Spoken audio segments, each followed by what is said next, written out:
नमस्कार दोस्तों, स्वागत है आपका हमारे नए वीडियो में। और आज हम आपको बताएंगे बच्चों के बारे में। चैटबॉट से क्यों बात करने लगे हैं हमारे बच्चे। जब एल्गोरिदम भावनाओं की दुनिया में घुसने लगे तो चिंता होनी जायज है। अभी तक तो पेरेंट्स इसी बात से परेशान रहे कि उनके बच्चे फोन बहुत देखते हैं, खेलते कम हैं, न वे किसी से घुल मिल पाते हैं और न ही अपने माता पिता के साथ भावनात्मक वक्त बिता पाते हैं। लेकिन दुख सुख या मन की परेशानियां तो कैद होने के लिए बनी नहीं होती, वे तो अभिव्यक्ति होने के लिए बेचैन रहती है। बच्चे भी बहुत कुछ कहना चाहते हैं। ऐसी परिस्थिति में अगर चैटबॉट पर सवार कोई बहरूप या स्त्री या पुरुष के वेश में काउंसलर बनकर उन बच्चों की भावनात्मक दुनिया में प्रवेश कर जाए तो हमें आश्चर्य नहीं होना चाहिए, क्योंकि चैटबॉट पर वे काउंसलर उन बच्चों की समस्याओं को सुन रहे हैं और त्वरित समाधान देने से भी गुरेज नहीं कर रहे। अब इन बच्चों के लिए एआई होमवर्क में सहायता करने का ही माध्यम नहीं रह गया है, बल्कि ऐसा साथी बन गया है जो दोस्त बनकर उस तरह की भाषा बोलता है और समझाता है जिस भाषा में वो सुनना और समझना चाहते हैं।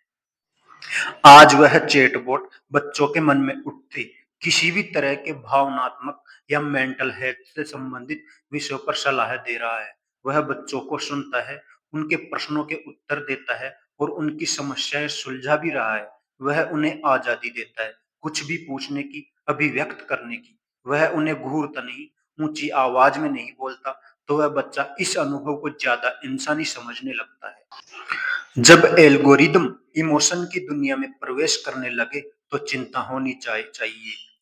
उन बच्चों के अंदर वह आत्मविश्वास क्यों नहीं आ सकता कि उनके माता पिता भी उनके लिए वह चैटबॉट बन सकते हैं और उनके मन में उठते ज्वार भाटे को समझ सकते हैं। शायद इसका उत्तर इतना आसान है नहीं।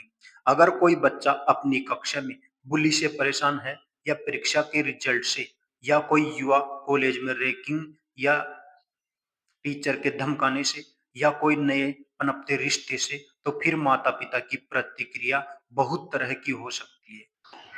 वह बच्चा या युवा आश्वस्त नहीं होता कि उसे या उसकी भावनाओं को सही ढंग से समझा जाएगा। उसका अंतर्मुखी मन उसे उस चैटबॉट के पास ले जाता है और जो उसे वह कंफर्ट देता है और पलक झपकते ही जवाब भी। वह उस माता पिता की तरह नैतिकता का तर्क नहीं देता। वह तो उस बच्चे को हर प्रकार के प्रश्न पूछने का मौका देता है और फिर एक सहृदय जवाब भी तैयार रखता है। वह बच्चे को हर परिस्थिति में स्वीकार करता है। पर बच्चा यह नहीं समझ पाता कि भावनाओं के उभार में वो स्पर्श, वो आलिंगन, वो पिता का कंधे पर हाथ रखना, वो माँ का मस्तक चूमना, वो सब कुछ जो बहुत असर करता है, वो चैटबॉट से तो मिल नहीं सकता। लेकिन जब माता पिता अपने बच्चे को वो स्पर्श, वो धैर्य, वो आवाज नहीं दे पाते, तो चैटबॉट ही उन भावनाओं का स्रोत बन जाता है। हमें नहीं भूलना चाहिए कि वह एल्गोरिदम नैतिकता के स्तर पर जाकर किसी उलझन या अंतर्द्वंद को संबोधित नहीं करता। वह तो सब कुछ उन बच्चों के मनोनुकूल ही कहना चाहता है। सही और गलत के बीच का फर्क, या सही और सही नहीं के बीच का जो अंतर है, चैटबॉट नहीं समझाना चाहता। वह तो बस प्रश्नों का जवाब देता चला जाता है और उस उलझन की दुनिया में उन बच्चों की निर्भरता खुद पर बढ़ाता जाता है। इसलिए सबसे पहले तो माता-पिता को और भावनात्मक रूप से सजग होने की जरूरत है, और यह भी समझना जरूरी है कि बच्चे अब सिर्फ मोबाइल या स्क्रीन देख नहीं रहे, बल्कि चैटबॉट उनके जीवन का भावनात्मक हिस्सा बनता जा रहा है। जबकि वह भावनात्मक कमान तो माता-पिता को संभालनी है। उनको कुछ ज्यादा संवेदनशीलता से सुनकर, समझकर और कुछ ज्यादा उनके जीवन में शामिल होकर। यह जरूरी है कि बच्चों की स्मृतियों का निर्माण इंसानी भावनाएं करे, कोई मशीन नहीं।